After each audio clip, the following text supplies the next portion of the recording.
Welcome back to the Gaming News Canada show. I'm your host, Steve McAllister. We're straying a bit off the proverbial path on this episode of the podcast, bringing back a friend of Gaming News Canada who follows the sports media landscape in our home and native land more closely than anyone we know, have read, and or listened to in, I would say, probably the past decade plus now. He's back because folks in the wild world of sports are still talking about another abbreviated playoff season for the Toronto Maple Leafs, which led to the dismissal of team president Brendan Shanahan and promises from the head honcho of Maple Leaf Sports and Entertainment, Keith Pelly, and Leafs general manager Brad Treliving, that changes are coming this spring and summer. And hey, there is an intersection of sports, sports media, sports business, sports ownership, and yes, even sports wagering in this episode. So, as Bob McCown used to say, greetings and salutations to Jonah Sigel, the host of Believe in the Press Row. Hey, Jonah, great to get you back on the podcast.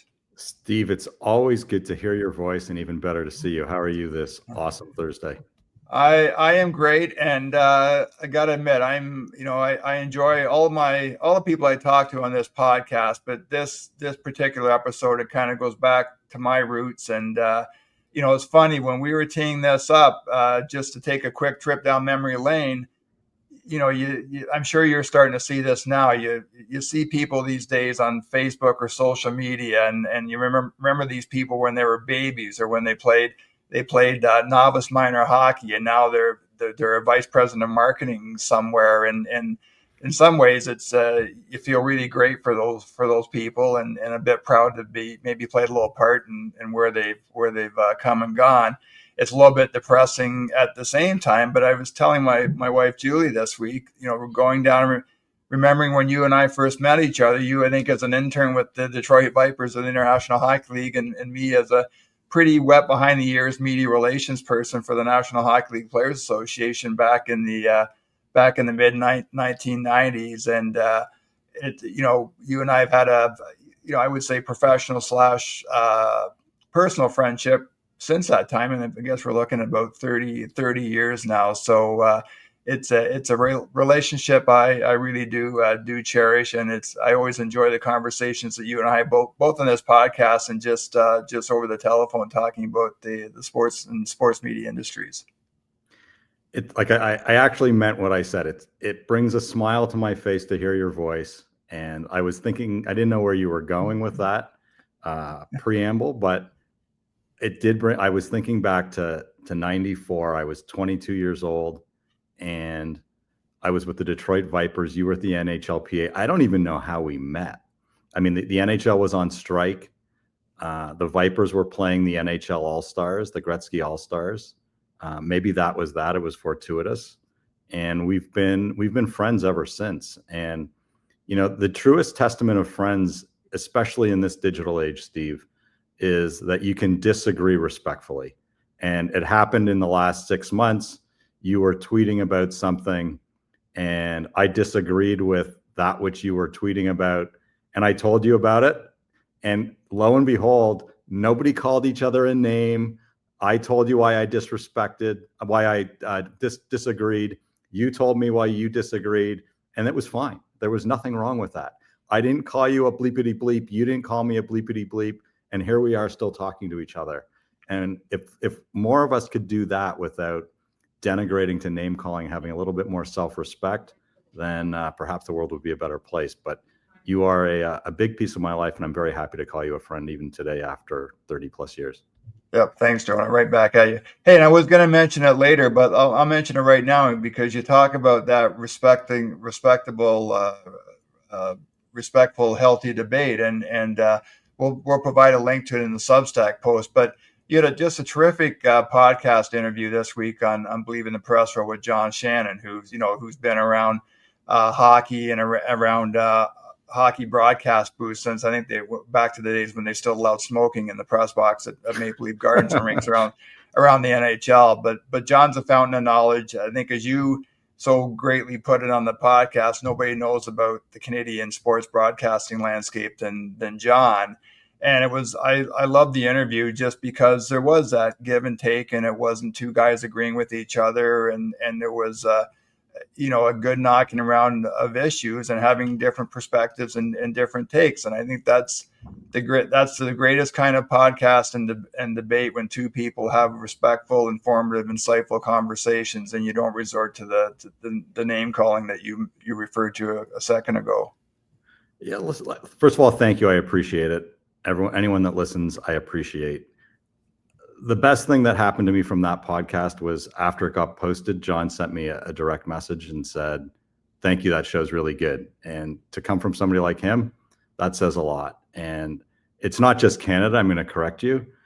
I'm not sure there's very many people alive that know more about the broadcast business of hockey anywhere than John does. I mean, he worked for Gary Bettman at the NHL. He worked at Hockey Night. He worked for Leafs TV.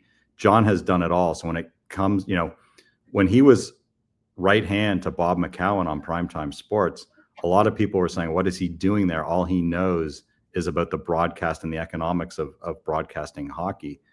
He is a fountain of knowledge about the game. There's probably not too many people he doesn't know in the industry.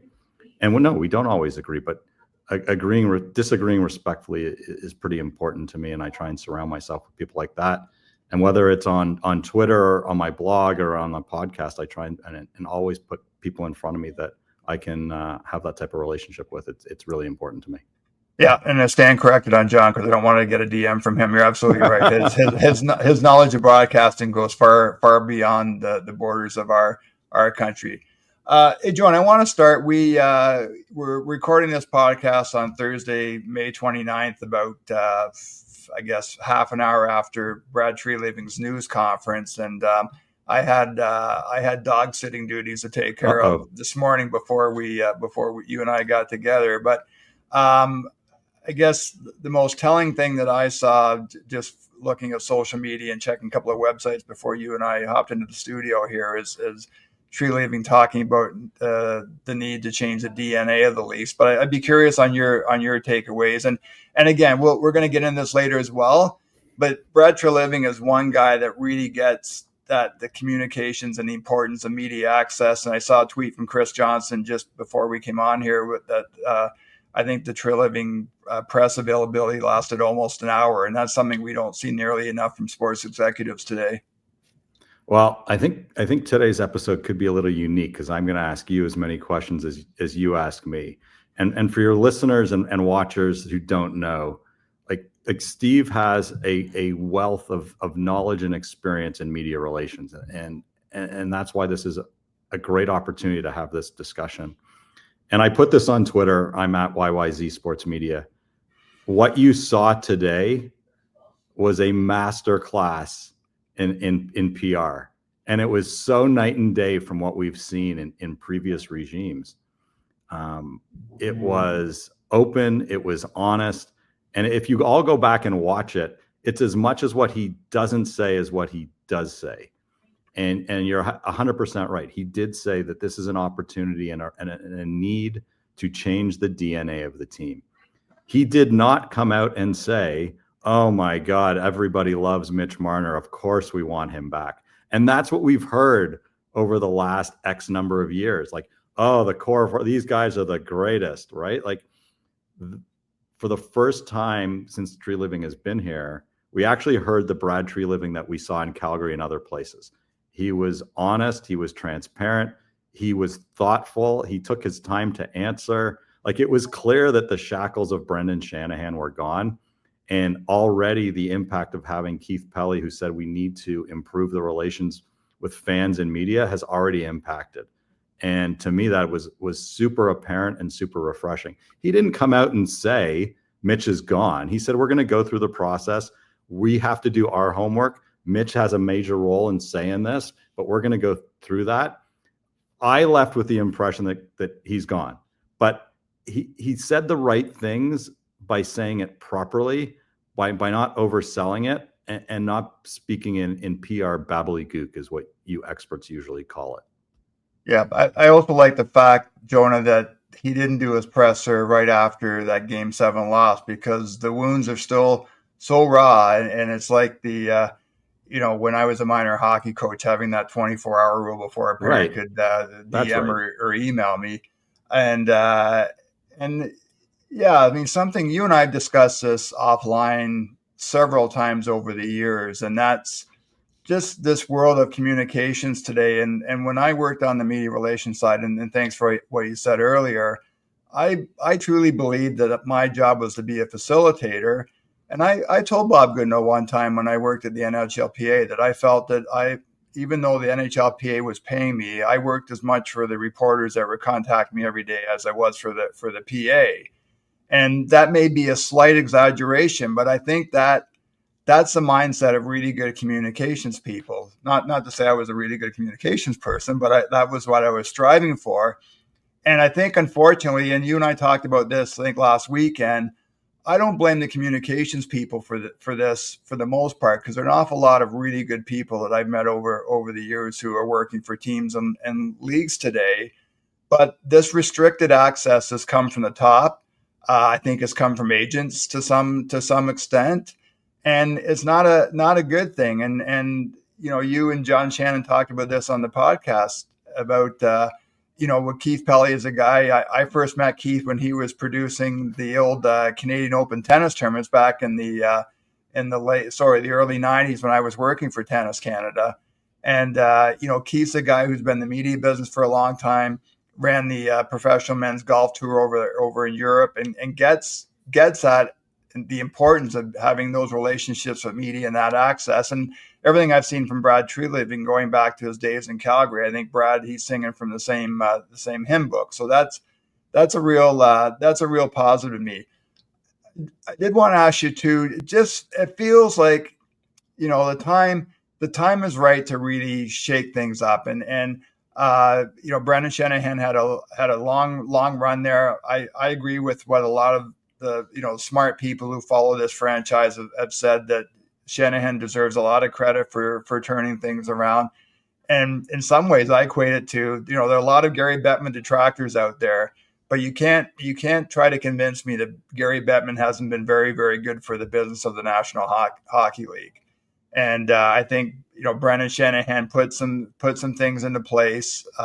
You can't deny, getting the playoffs 9 years in a row. If you look at the 32 NHL franchises right now, if you just had the bare surface to get in the playoffs, that record would stack up, I think, pretty good against the rest of the league. But with Shanahan's departure and with the Tavares and Marner contracts coming up, there really is an opportunity here to shuffle the deck chairs now. Agreed? Well, you said a whole bunch there. Sorry. No, it's good. I'm chomping at the bit. Couple of things. In order to properly address or evaluate the Shanahan administration, if you will, we have to go back and look at what he inherited. And it was a bleeping mess. Right? Like John Ferguson Jr., I can't even say the name without laughing, right? Like, we all remember Salute-gate, the Muskoka, whatever they were. Like, that was not good. They had not made the playoffs in X number of years. The alumni had nothing to do with the team. It was bad, ugly, awful. So the guy comes in and he completely rebuilds a very strong foundation.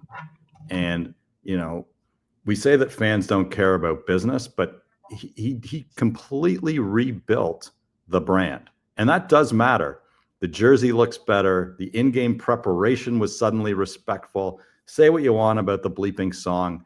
At least there was a song, right? Like, the arena looked better. Like, everything went from a 0 to at least a 7, if not higher. And there's a lot to be said. On ice, did he get lucky? Maybe he got lucky, but whatever. But they did get the core 4, and they did get to the playoffs 9 years in a row. And he did make his owners a lot of money in the process. Yep. Did he get the ultimate goal? No. Did he make mistakes along the way? Yep. Find me the guy or gal who didn't, right? Like, what do they say about, he who throws stones, right, in glass houses?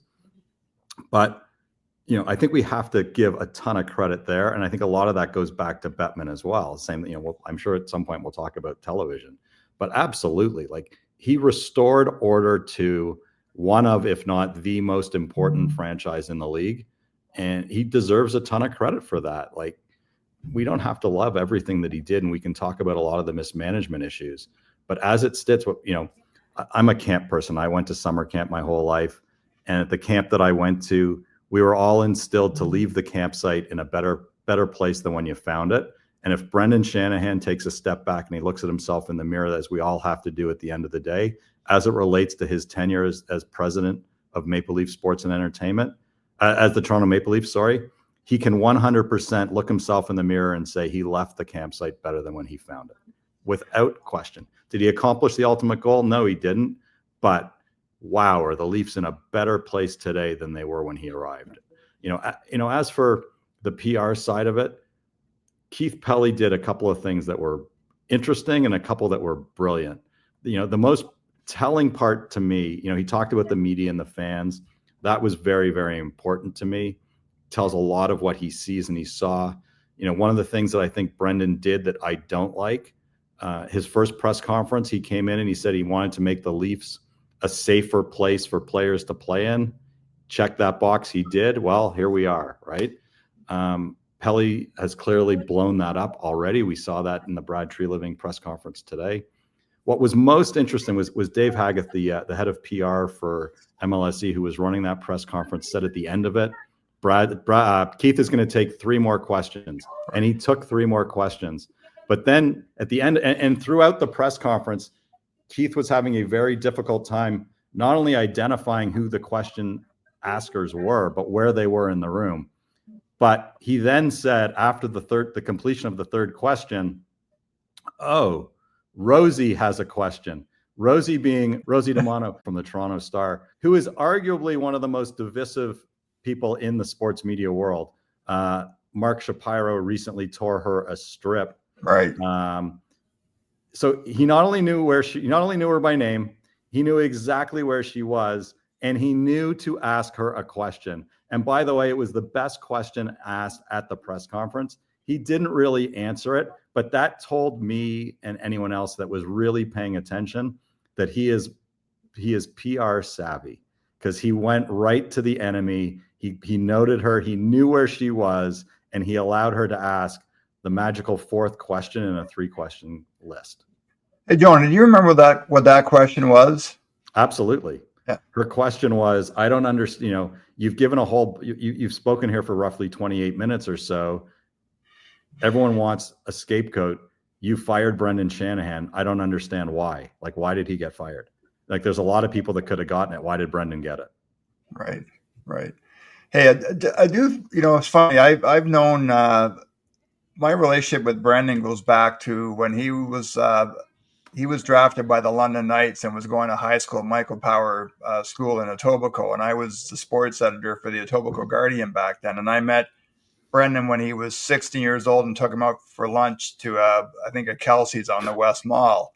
And then, we ran into each other years later. Were there horse and buggies then, just so I'm clear? There were horse and buggies. I think there might have been a bus, but again, I'm sure people on the bus were smoking. And then, next thing we know, we run into each other and then I think I wrote a story about him when he got drafted by New Jersey. And I think next time we ran into each other was during the lockout when I was at the NHLPA, and Brendan was quite involved in the negotiations and had a strong relationship with Bob Goodnow at the time. And, Shanahan was always really good with the media. Like, he was a guy who, you'll remember this, like when he was in Detroit every year, he would make up some ridiculous story that would be in his bio in the Red Wings press guide. Yep. That he spent his summer wrestling with alligators in Louisiana or something. Right. Mm-hmm. And I almost wonder if he, got away from that and just being too corporate and not being available to the media. And I think sometimes it's just a case where, just being around the ice on a game day. You don't always have to be on the record. And I think this is something that you and John get into as well, is that it's a much different dynamic between sports figures and media today, where the access has become so restricted, it's really difficult to build those relationships. And I know both you and John made the point that the media needs to accept some responsibility for that as well. But I do think the leading cause has been that, 2 things. One is that there certainly isn't the access that there was back in the day when I was working at the NHLPA, and there would be 30 people inside the visitors' dressing room at Maple Leaf Gardens. And then secondly, I just think that the whole media training and media management thing has gone completely the wrong way. And I can point my fingers at a whole bunch of different people from different sectors for that. Well, again, to your audience, Steve is being very humble because he's only talking about his experience at the PA, and he's not talking about his time where he was the editor of sports at the Globe and Mail and at Yahoo. But I'm going to highlight more at the Globe and Mail because when he was at the Globe and Mail, it was arguably the top sports section in the country, if not the top hockey section in North America. And I say that with respect to the writers and folks at the other papers, but it was a must read every day. So, and I'm not just saying that because Steve's sitting digitally across from me. So, and you knew how the business was run back then, and you knew that access was based on relationships. And John corrected me on my podcast and said that, a good chunk of it had to do with COVID and all of a sudden interviews were conducted via Zoom. But I do still think it is about relationships, and I do think it's about efforts. And I think it really matters. And in my podcast, I said to him, listen, like Doug Smith has a phenomenal book out there. Whether you're a basketball fan or not, I really recommend you either read it or listen to it, whatever your poison is. Yeah. But there's a part in it where he talks about a relationship that he had with DeMar DeRozan, where he's at home one night and his cell phone rings and it's DeMar, and DeMar's going through a panic attack.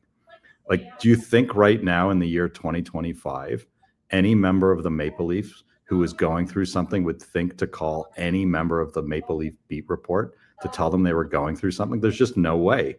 And that's not a knock on either side of the equation. That relationship just doesn't exist. These guys have been so protected, to use Brendan's word, that there is no relationship, right? Like there's one guy on the Leaf beat who's been to every game the last 2 years, and that's David Alter. Most of the guys don't travel anymore. And Steve, like, this, when you were at the Globe and Mail, you and your staff probably had every Maple Leaf player's cell phone number. And if you wanted to talk to somebody, you could send them a text. Hey, can we get 5 minutes after practice today? And when they had a minute, they would respond, and the answer would be, yeah, sure. What happens today? You get a list before the game of who you can't speak to, and that who you can't speak to is the same every day, the core four, right? Like, what is that? And when you speak to them, what do they say? Nothing. Why? Because they've been trained to say nothing. And that is exactly why we are where we are today. And if you want to take a step back, people talk about Toronto being a difficult place to play and the pressure. That is complete BS. That's just not true. There's a big difference between pressure and volume. You play in Toronto and 30 or 40 people will be at the morning skate. That's volume. There's no pressure. These guys are coddled. There's a lot of people there listening and watching, but it's not like, oh my God, when you gave up the puck last night, do you really hate it? Like, did you see the reaction of Austin Matthews when Kevin McGran asked him how he felt when he didn't score in the tournament? Like, Austin looked like he was going to steal his next born. Like, it was not a question that's offside. Kevin is like one of the most gentle, kind, nice people that you would ever meet. And Austin looked like he wanted to rip his head off for asking a question that absolutely should have been asked. That question was not out of line. There was nothing wrong with it. It wasn't like mean. It wasn't misspirited. He was a reporter asking the question that had to be asked. And because he's protected, it was offensive, and it wasn't. And that's a classic example. And if the Leafs had a media trainer like Steve McAllister, he should have been prepared for it. He should have known it was coming. He actually should have led with it himself or something like it. And it just didn't happen. And these guys should have better relationships with the people that cover them every day. And I think I heard Jeff O'Neill on the radio the other day saying he used to roll his eyes when the guys would come into the locker room every day. He thought they were jerks or whatever, but he knew they had a job to do. And that does not happen today. And hopefully under Brad and Keith, that starts to happen again, because the number one person that suffers for it is the fans. It absolutely affects the fans. And if you want to know why Scotiabank is such a easy place to play in for visitors, and people say it's because all the suits, that's the environment that these players have created. They have created a corporate environment themselves. It's not because Bay Street is in the audience. You want to get that place going, get people to actually start having an affinity to the players, and right now they don't. This is the most disliked group of players since Dion Phaneuf was there. We are right back to that Muskoka group. And the reason why is there is no affinity, nothing. These guys hide from the fans. They don't like them. They don't feel like they're part of them. There is none of that lunchbox blue collar feel to them because they hide. Yeah, a couple quick things, Jonah. One is that, I remember a conversation I had with the late Don Baisley when he was Paul Correa's agent back in the 90s. And Paul was a guy who, was pretty shy and didn't like doing media. And I said to Don back then, I said, Don, like, Paul's got to understand, like, this is part of the job here. This is just comes with the practice every day and going in the weight room and making your protein shake or whatever. You take 15 or 20 minutes and you talk to reporters. It's not rocket science. And I think a lot of teams have done themselves disservice. And this isn't just the Maple Leafs. This is across a lot of professional sports. Absolutely. Where they've locked, not only do they restrict access to players now, but they don't allow reporters to talk to assistant coaches. And you look at probably 95% of assistant coaches in the National Hockey League are former players.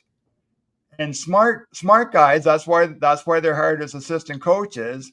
And you're telling me that if you're in Philadelphia, that Brad Shaw wouldn't talk as well as John Tortorella to the media Absolutely. every day? Absolutely. Or in Toronto, Mark Savard was a superstar player until he got injured and with the Boston Bruins in the NHL. The Mark Savard couldn't talk to a reporter about the Leafs power play.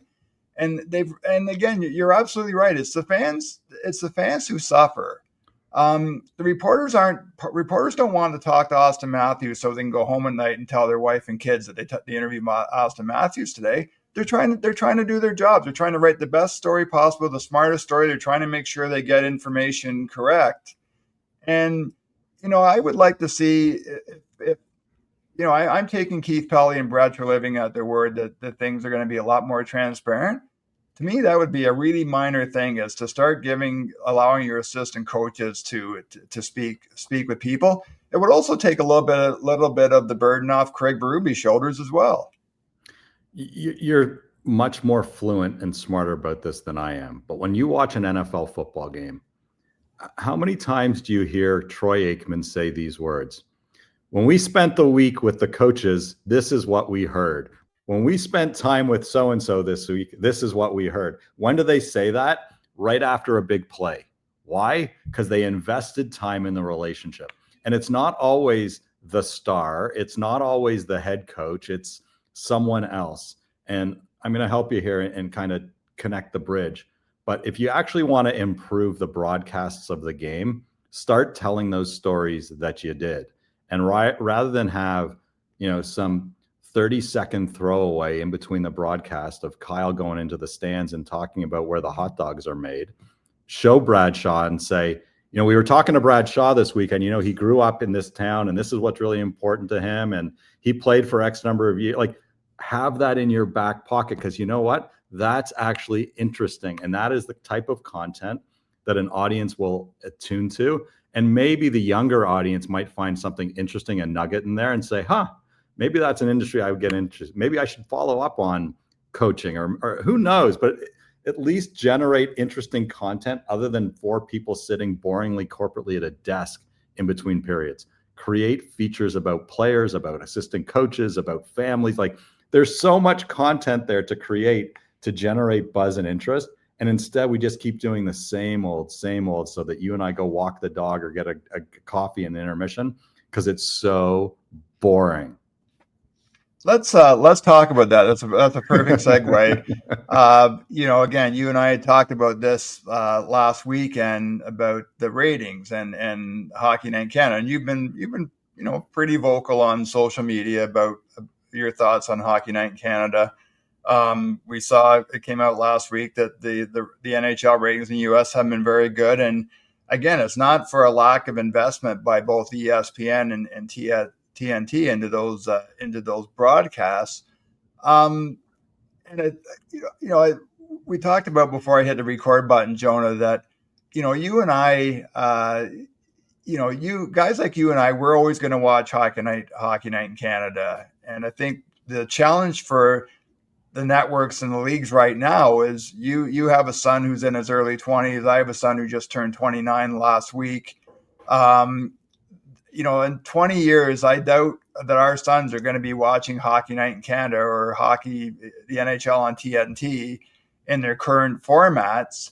And I just wonder, why do you think the networks and was not to pick on Rogers, but why do you think the networks are so reluctant to really go for it and make big changes?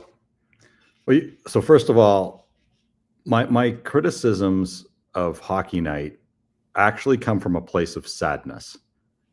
And some of my best childhood memories are watching Hockey Night as a kid. And the fact that it is not as engaging as it used to be actually hurts my heart. And this is the first year that I stopped watching Hockey Night on Saturday nights during the playoffs. I actually started watching the US broadcast because to me it was unwatchable. So that's one. It's not from a place of hatred or anger or anything else. It actually it's unwatchable. The play-by-play, the action, and the intermission. So I've stopped. So that's one. Two, John pointed out in the podcast that, in his opinion, the reason for the decline in ratings is that the major U.S. markets don't have teams in the playoffs. That is factual. They don't. But that tells me that the U.S. has failed to grow the game in the markets in which they're in. The game itself hasn't grown to the point where they want to watch the game regardless of who's playing. So the fact that there's Canadian teams isn't just factual. So the Toronto Maple Leafs playing the Florida Panthers isn't enticing to somebody in Boston, Chicago, Detroit, New York when their teams aren't in, which tells us that for all the good that Gary's done, hockey remains a regional sport. Fact. He's done a lot of good, don't get me wrong, and he's delivered a lot of money, but it remains a regional game, and that is a problem. As to why they haven't gone for it, they failed. They failed to be creative, and that is a failure at the top. There are people there who are obviously very busy patting themselves on the back, thinking that they've done a really good job or the product is really good. And to me, the numbers are telling. The average age of a Hockey Night broadcast, I believe, on Monday nights is north of 50, and that same audience on Amazon is around 30 or 35, and that tells me everything you need to know. And the 30 to 35-year-old knows how to find Amazon digitally, and those on Hockey Night don't. What is it going to look like in the future? Our televisions are going to be panels. They're going to be just screens. And I think right now what we have is a digital misconfiguration. They do a very poor job. So if you pay for Apple TV, Amazon, Hulu, Netflix, and cable, you should have a guide that shows you where all your content is. And the actual platform should be agnostic. It shouldn't matter. So if I say into my remote or I search Maple Leaf game, what platform it is should automatically be clickable. I should be able to click it, and whether it's on any of those platforms, it should come up. It doesn't do that right now. There's a whole host of reasons why. Apple is one of those reasons why, but at some point the UX needs to be fixed and it needs to be easier. I think we will get there, but that's the digital side of it. On a content side of it, they're lazy. Someone needs to take a shot and fix this up. We can talk about things like the Hot Stove Lounge. There is no need for that content anymore. If you pay attention to content today, the content that used to be on the Hot Stove Lounge is now, I'm not sure if lounge, if I've made that up, by the way, the Hockey Hot Stove. The Hot Stove League. I think Hot Stove League was the original name. Yes. Lounge sounds so much better. that content is the folks that would be on that show today are on air 5 days a week, and you can hear them either on their own content or on radio. I'm making air quotes if you're listening to this somewhere, anywhere, all of them. So the stuff that we used to wait for on Saturday nights, by the time Saturday night rolls around, it's old news. Somebody breaks the news that, Detroit's about to acquire so-and-so from the New Jersey Devils. Right. 10 seconds later, the team press release comes out on Twitter, right? Like, so what do you need that for? So, as I said, tell us stories. At least ESPN and TNT, when they have their panel, they're in front of a 40-foot television with 3 former players with hockey sticks actually showing you the play. They're not 4 people sitting stiffly at a desk like this, right? Like, that is so boring. Take a shot. Like, what was was it Rogers Hometown Hockey on Sundays? At least they were in the market. It was at least something to watch. It was interesting. It wasn't the same old. Right now, it is so boring and predictable. Anyways, that's my rant. Yeah, I mean, Christine Simpson, I thought was a pretty good storyteller, and was able to get players or coaches to open up, and Rogers made the decision to let Christine go last summer. And I really don't want to get into personalities because I think it's so subjective and correct. Agreed. And there are some really good people, just quickly, like Ron McLean's a real lightning rod. Just a quick story about Ron. When I did some consulting for U Sports about 8-9 years ago now, and U Sports was having a press conference to announce they were going to rename the men's hockey trophy in honor of David Johnson, the Governor General of Canada at the time. And U Sports wanted a big name to MC that press conference. I knew Ron a bit because we'd both refereed in the OHA back in the late '80s when Ron first moved to Ontario from Western Canada, and then we'd met professionally over the years. I reached out to Ron and asked him if he would MC the press conference. No problem. Did tons of research about David Johnson and the history of the Cup. Just did an incredible job emceeing the event. Couldn't be more gracious. Wouldn't take a penny to do it, and was doing it on a week where there was a hockey broadcast on a Saturday night. Elliot Friedman, for years, I met Elliot when he was a student at Western University working as a summer student at the Toronto Star, and I was working at Tennis Canada. For years, Elliot would leave me a voicemail every New Year's Eve, wishing me a happy New Year and good health in the following year. And these are good people. Kelly Rudy's been an incredible advocate for mental health. And so, but I do agree with you, Jonah, 100% that there needs to be more storytelling. Some of the best content I see around the NHL today is from minor hockey coaches or development coaches, guys like Daryl Belfry, and there's a guy named Topher Scott who's on Twitter, and the next morning he'll identify a face-off play. There's a great clip this morning on Twitter with a face-off play that led to one of the Panthers' goals last night. There's people in the game that have great stories to tell. I've got an obvious bias towards officials, but there's a lot of great stories around referees and linespeople in the NHL that don't get covered. And again, that speaks to the NHL and their restricted access to referees and some of the people in the league. So I couldn't agree more. I think being more aggressive and doing that storytelling would certainly enhance the experience. And I'm the wrong guy to talk to about panels because I hate panels with 3, 4, 5 people. And it's also a pet peeve of mine when I go to gaming conferences and I'm asked to moderate panels where we've got 5 people speaking on a 40-minute panel. It just makes no sense. So thank you. And let me be clear. When I say I didn't watch Hockey Night, it wasn't because I dislike members of the Hockey Night crew. That's not what I'm saying. You don't get to do what these folks do for as long as each of them have done by not being really good at your trade. Ron McLean is the penultimate hockey host, full stop. The end, right? Like, he's been doing it forever, and it's his chair, and he's a really good, first and foremost person. He's got an incredible reputation, and I don't care about any of the noise around Don Cherry. That to me is noise. He's a phenomenal host. He does a great job. And the cast of characters around him, the same goes to each of them. And when people jump onto my tweets about the show and they comment, that is all their opinion. They're entitled to it. And I'm happy to engage with it until it becomes personal. Some people like McDonald's, some people prefer Burger King, some people like Coke, others prefer Pepsi. And I'm okay with that. And when you make it personal, that's when I'm going to shut you down. Listen, the biggest person out there right now is Paul Bissonnette. And there's people out there who thinks he's the greatest thing since sliced bread. And you want to have that discussion, I'll tell you why I think that he's tipping dangerously right now into a place that we probably shouldn't.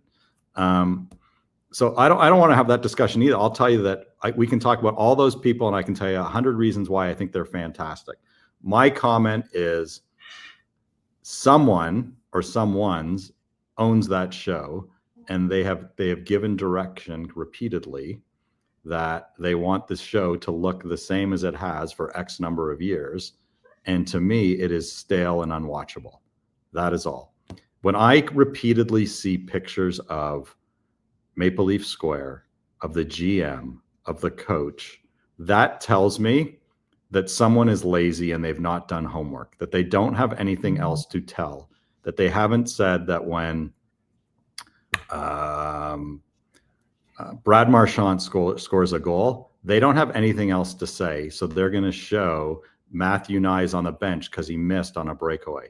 That to me is lazy, because a good director or producer knows something to say about whoever just scored that goal because they've done their homework before the game. A good network, a good show will have something to show because they've got it queued up ready to go when that person scores. I don't need to see Matthew Nyes 15 times on the bench after he met. Like, what does that tell me? That's just lazy.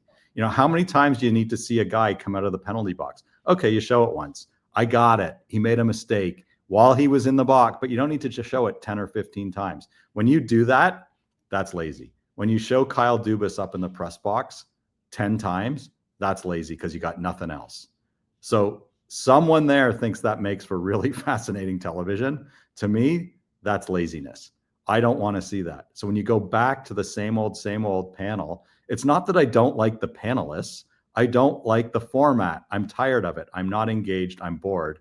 I either want to go cook something, I want to go for a walk, or I'm going to go put music on until the intermittent. Here, like I love on the US networks, something really simple, X number of minutes until puck drop. Right. That's smart, right? Yep. Some type of innovation. Do you think Rogers getting the rights again, beginning in 2027, I guess? Do you think is there hope that maybe they do take a leap of faith and they do try to bring massive change? I was hoping, my understanding is that everybody's deals, all the talent deals, contracts expired with the current agreement. So I would my hope was that they would take a look and see. What I'm kind of hearing with drumbeats is, as is always the case, the top of the funnel, the decision makers just spent a gob of money. So those that actually deserve the cash down below are going to feel the pinch if ratings aren't what they're supposed to be. And I would imagine that in order to get the type of change that we're talking about, it would require further investment. And I don't know if there's appetite to spend any more given what they just spent on rights. And I think a lot of that, I'm going to help you again, is going to depend on sub-licensing of rights to folks like Amazon and others, including the French language, to see how much help they get in paying the bill. Yeah, well said. Hey, I want to finish by, again, because this is usually a gaming industry show, I did want to get your thoughts because we spend a fair bit of time talking to guests on this podcast about the attempts to integrate sports wagering into sports media, especially since the Ontario regulated market opened in April 2022. And I don't think we've asked you about this in quite a while, but what are your general thoughts about what you see on broadcasts and with partnerships between sports betting operators and broadcast networks and leagues. So listen, like, it's the world we live in, right? I don't participate. That's not my thing. So to me, it's a little bit of noise. Having said that, I know how much revenue it brings in, and it's important. So it's not, it's not obscene. I'm not bothered by it. To me, and maybe I duck when I say this, it's been a massive lost opportunity for the industry to educate, entertain, and bring people on a journey. And I have yet to see anybody do a really good job of creating content to stimulate the mind in a way other than what they've done thus far. And I think that if someone was actually really smart, other than just putting the lines up there, like, edutainment is really important, and it's a really engaging way to get people interested. And nobody did that. Just putting up at the beginning of a period what the best 3 bets are appeals to a very shallow window of people. Here's an idea: like put some really cool content up there that actually explains what the hell you're talking about. Put interesting things up, like help educate people on what you're talking about. Find interesting things to do. I'm not all that creative, but there has to be a better way to engage people, to bring people more up to speed, to get them excited or interested, other than just that. And it just seems to me that they've gone to a very low common denominator, and they've all failed pretty miserably. And to me, it's like, if you're an active gambler, you're going to get it. But if you're not, and you're like me, you just don't pay attention. To me, that's a massively lost opportunity. We have not really advanced, in my opinion, back to the day when Jimmy the Greek used to be on, NFL Today with the line Right. before the game. And that to me is a miss. And I think that's too bad. Yeah, I think, what Megan Chayka has done on TSN through the FanDuel partnership with her numbers pieces, that's to me about as close to doing pretty good content where Megan tells a story around the numbers. And again, granted, you have to be a bit of a numbers geek, but there are more and more of those in the game today, and kind of paints a picture through the numbers, which leads to 3 bets at the end of the segment. I think that's pretty good, and I think the Mystic Mike segments have worked for me. And again, I'm a very, very, very casual bettor. I may bet once every 2 weeks, and I'm betting $2 and $5. But the Mystic Mike segments are fun, and I know I talked to Mike for a Toronto Star column I wrote a couple of years ago, and Mike actually spends a lot of time creating those segments and doing the digging behind the numbers. And Mike's obviously got some credibility as a former player and a really good broadcaster. But I, for the most part, I tend to agree with you. I just think there's been basically trying to ram up bet offers down your throat, and it really hasn't worked. I just think that there's a massive segment of people out there that want to be educated and entertained. So, there's a lot of people who, and I don't know, maybe this annoys you, but there's a lot of people who go to Vegas that don't gamble, that like to walk through the casino. Right. And the reason they don't gamble is they're intimidated. So how do you educate them in a way that you're not lecturing, that you're not using the word look, Right. that you're actually teaching them in a fun way? So do that, and don't just hit them over the head with lines and with numbers, but teach them, right? And show them. And to me, that's the missed opportunity that nobody's done a really good job at. So, I'd love to hear from someone that does this, that isn't just looking at the analytics side of it per se, but is there someone who actually watches the game and is looking for trends in an actual game? And if they are, what are they looking for? Right? Like, those are interesting stories to me. Or is there someone who's, who grew up going to games with like their grandparent or someone who taught them how to keep score at a baseball game, right? And that's how they got in. Like, those are compelling things that'll appeal to people.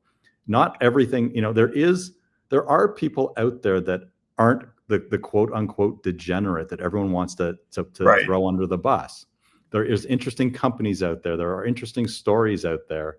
And instead of just hammering people with lines, tell compelling stories, and don't just denigrate yourself back to lines, bet, bet, bet. Like, take a chance, invest in interesting content.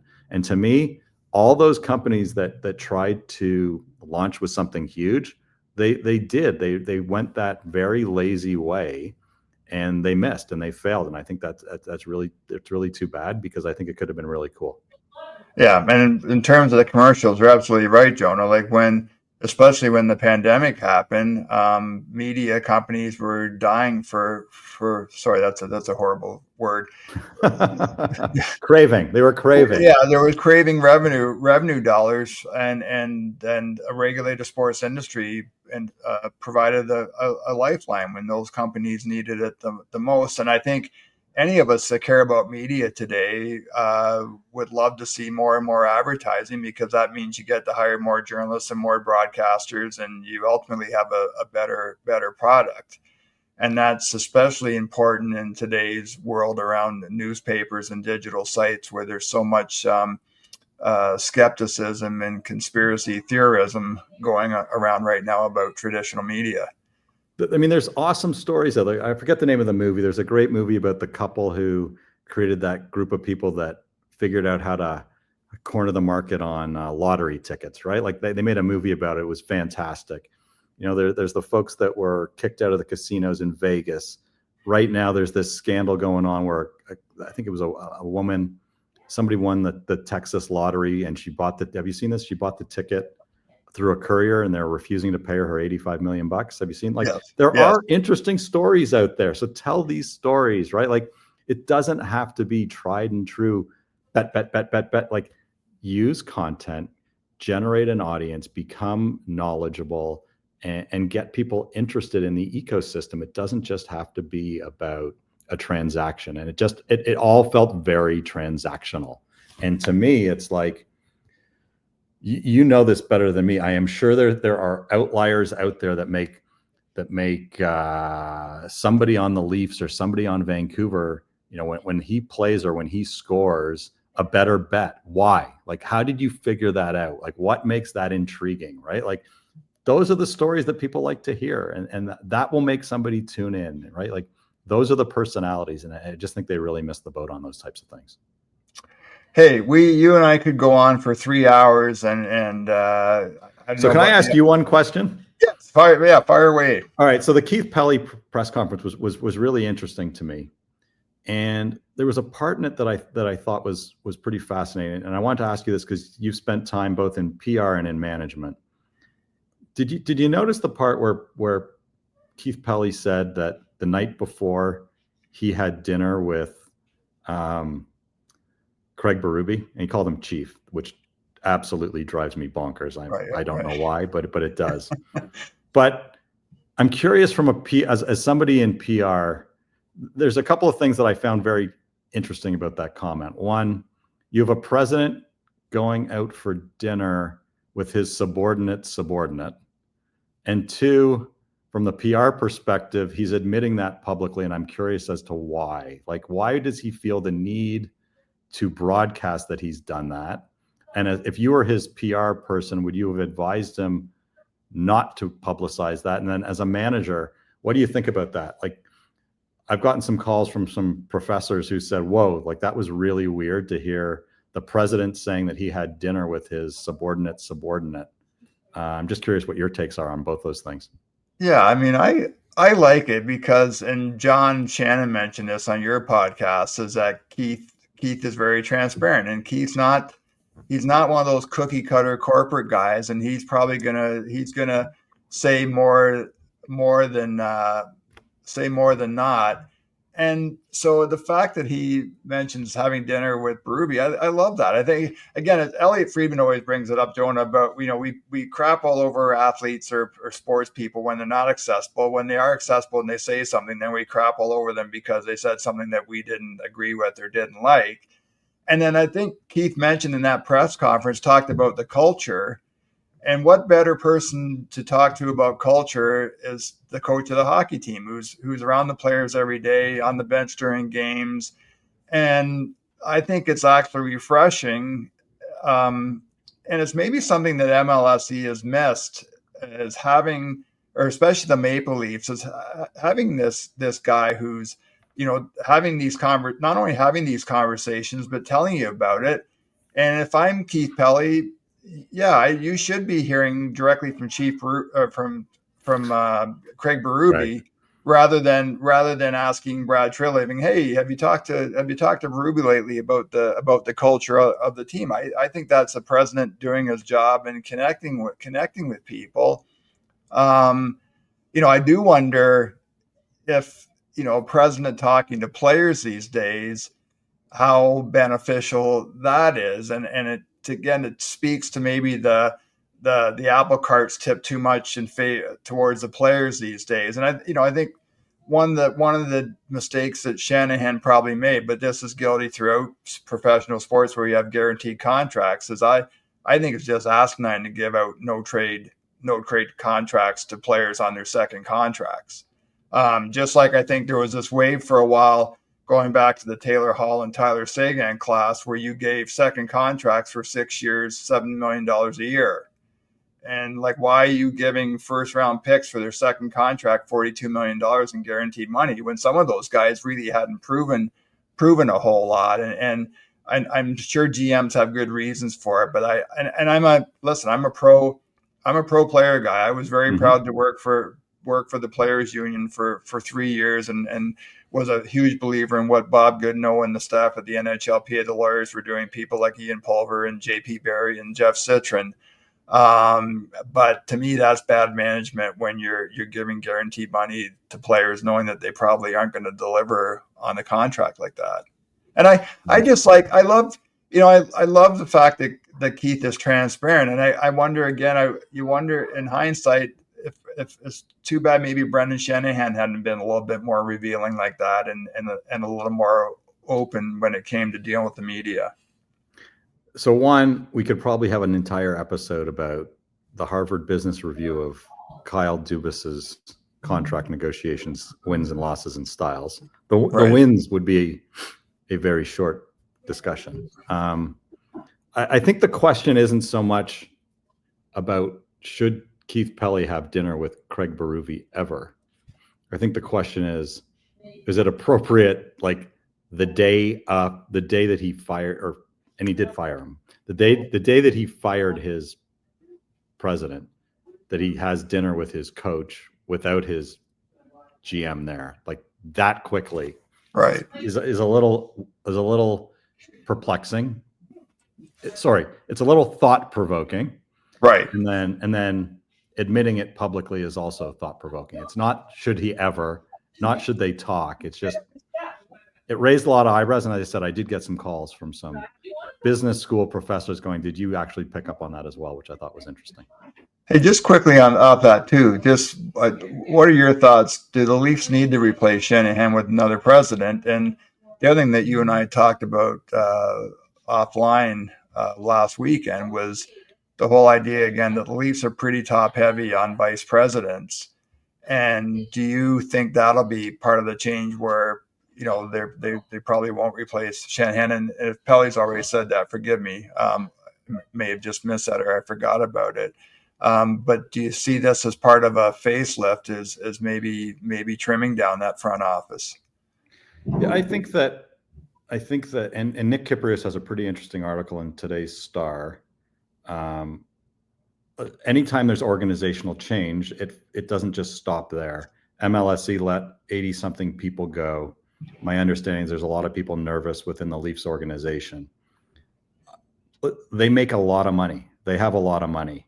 I don't think it's necessarily about cutting resources as much. And Keith Pelly said this. The question is, like, have we allocated the resources properly? Right. And Brendan cleaned house when he took over 11 years ago. So the question is, one, do a lot of his people want to stay? And two, do they want people who may have been loyal to him to stay? So I think that, do they need to replace him? John said in the podcast that Brendan did a lot more than that. He was actually the president. So if Maple Leaf Sports and Entertainment, I think Keith said it as well, they are circles, they are a business of circles of excellence, I believe is what he said. So on the business side of it, maybe there are people that can replicate what Brendan was doing, right? Like there is somebody there that was doing Maple Leaf alumni relations. Like, do they need someone that needs to tell that person really what to do? Like, no, that person can probably report up into Keith, right? Right. So on the day-to-day, probably not. I think it's really going to depend on how the Leafs do this year as to whether there's a gap. You know, how busy is Keith Pelly in doing both roles, and how much flows between, organizationally speaking, the day-to-day between Keith and Brad. How much of a gap is there? I think they have 5 assistant GMs, and that doesn't Right. include Shane Doan, which is like 6. Right. So how many of those stays? According to many people, and I think Nick talked, like they have the largest analytics department. I think they have the largest medical and training department. I think they have the largest nutrition and diet department. Like, so is every, and I don't know how many people are in PR. Like, so I think it's natural that they look at everybody there and do a thorough review of who's right. There's people on that scouting staff who are really old, and like, is everyone need to stay? Like, I don't know the answer to that. So the fact that they're going to do a review, they should do a review. And by the way, they should do a review every year. They haven't won since 1967. And once again, they didn't make it out of the second round. So I hope they're doing a review. And when you continually trade first round draft picks and you don't advance beyond where you've advanced the year before, you should be asking a lot of questions. Somebody should be, because somebody's making recommendations and decisions that aren't generating new results. So I hope somebody's making reviews and looking at people's jobs. Yeah, and I got to tell you, I would at the very least be doing a little bit more than a peripheral look at what the Florida Panthers have done the last 3 years, because I thought there was no way in hell the Panthers could go on another Stanley Cup run the way that they play in the playoffs, and given the turnover they've had with that roster. But Bill Zito's obviously done something right the past 3 years, and you know, you just wonder. And again, I'm sure there's a lot of talk, and there's always talk about the NHL being a copycat league, but I'm making the argument it's not about the style of play. It's about just how is a guy like Zito, and whether it's Vinny Viola or Roberto Luongo or the other members of that management team in the Panthers, how is it they're putting a team together every year that it is going 3 years in a row now, has gone on deep runs in the Stanley Cup playoffs? Well, if you listen to folks like Doug McLean and others on podcasts, and like I do, they attribute it to one thing, and he surrounds himself with really smart hockey people that he trusts. And that's not about volume, it's about quality. So you don't need the most, you need the best. That's the question. Yeah. And we're seeing, we see it here in Ontario, Jonah, in the Ontario Hockey League with the London Knights and Dale and Mark Hunter. I mean, you can make the argument, yeah, but the Hunters get the best players every year, and they've had this knack for guys who said they were going to go to colleges, magically ended up on the London Knights. But we've seen lots of teams with superstar players that don't win a damn thing, and the Hunters are successful year after year after year. So they're obviously doing something right that most of the teams across the Canadian Hockey League aren't doing. Listen, I think winning the championship isn't easy, but being successful, however you define that, there are certain organizations that we know, and you know as well as I do, in every sport, that are just consistently at the top of their game. They may not win every year, but you just know that they're really well-run organizations and they're well-respected. And I think at the end of the day, the reason for that is that they have top quality people running them. And that doesn't mean that they're the biggest, but they do have the best people working there. Let's end it there, because you are one of the best people. That's Jonah Sigel, thank you. host of the Believe in the Press Row podcast. Hey, Jonah, what's your Twitter handle again?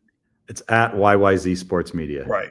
Yes. And if anybody wants to keep tabs on anything that's going on in the sports media industry, wants to be the first to find out when news is being broken around the industry, you got to follow Jonah on X/Twitter. Hey, Jonah, this has been great. Apologize for keeping you. This is probably the longest podcast we've done in 2025, but wanted to get you on and cover a lot of territory. And as always, really, really enjoy anytime you and I are able to get together and have these conversations, and we'll get you back on here before the start of the NHL season in the fall. Well, as I said at the beginning, it warms my heart and makes me happy to hear your voice and to see your face, Steve. It's you're a good friend and you're a good person, and I always enjoy talking with you. Great. Thanks, Jonah. That's it for this episode of the Gaming News Canada show. As always, you can find us on Substack at gamingnewscanada.ca and on the various podcast platforms. You can also find the video version so you can see the smiling faces of Jonah and I on our YouTube channel. Thanks again to Jonah Sigel for being our guest on this episode, and we will see everybody again very soon.